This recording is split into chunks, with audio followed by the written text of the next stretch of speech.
આજે સાઈ કિચનમાં મેથીના ગોટા બને છે. તો મેં 250 ગ્રામ જેવું બેસન લઈ લીધું છે અને થોડાક ધાણા લીલા કાપીને ફ્રેશ હતા તે કાપીને લીધા છે. 100 ગ્રામ જેવી ભાજી લીધી છે મેથીની અને લીલા મરચાં કટ કરી અને લીધા છે 3-4, એ પણ મેં મિક્સ કરી લીધા છે.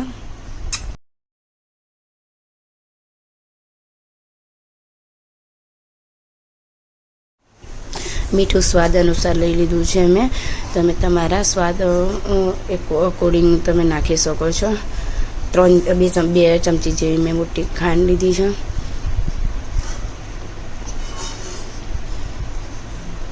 અને આ જે છે એ સૂકા ધાણા અને મરીનો અધકચરો પાવડર કરી અને મેં નાખેલો છે. અને પાણી એડ કરી અને હવે આપણે બેટર બનાવી લઈએ. તો જુઓ તમે, ખીરું તૈયાર છે બનાવવાનું, પરફેક્ટ ખીરું તૈયાર છે. અને આપણે કઢાઈમાં તેલ એડ કરી દીધું છે. હવે આપણે એને ગરમ થાય એટલે આપણે મસ્ત ગોટા તૈયાર કરી લઈએ. તો બહુ ઇઝી મેથડ છે, કોઈ પણ એકદમ આસાનીથી બનાવી શકે. કોઈ તામઝામ નહીં, કોઈ મરી મસાલા વધારે નાખેલો નથી, કોઈ મરી મસાલો વધારે નાખેલો નથી. અને 1 પેકેટ મેં ઈનોનું નાખ્યું છે. મેં સોડા યુઝ નહીં કરતી, તમે ચાહો તો સોડા યુઝ કરી શકો છો.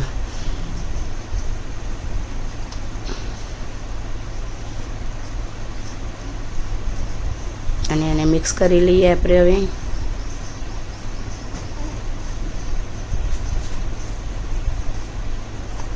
તો મિક્સ થઈ ગયું છે હવે સરસ રીતે. એની અંદર હું જે ગરમ તેલ થઈ રહ્યું છે ફ્રેન્ડ્સ, તે ગરમ તેલ અંદર 2 મોટી ચમચી એડ કરીશ કે જેથી ગોટા પોચા રૂ જેવા અને સરસ રીતે તૈયાર થાય.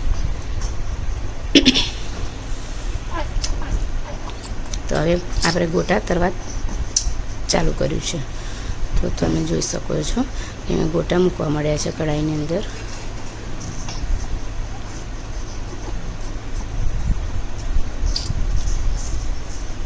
તો જોયું ને ફ્રેન્ડ્સ, નથી કોઈ મરી મસાલા વધારે, નથી કોઈ ગરમ પાવડર મસાલો, કોઈ કશું નાખ્યું નથી મેં, નથી કોઈ જીરું પાવડર, નથી લાલ મરચું પાવડર, કશું એડ કર્યું નથી. તમે જોઈ શકો છો. અને બહાર જેવા મસ્ત જ ગોટા તૈયાર થાય છે.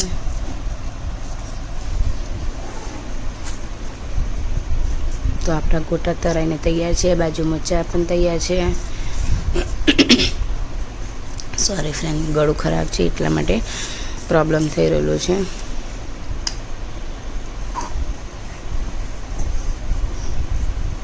તો ચાલો આપણે હવે ગોટા તૈયાર છે.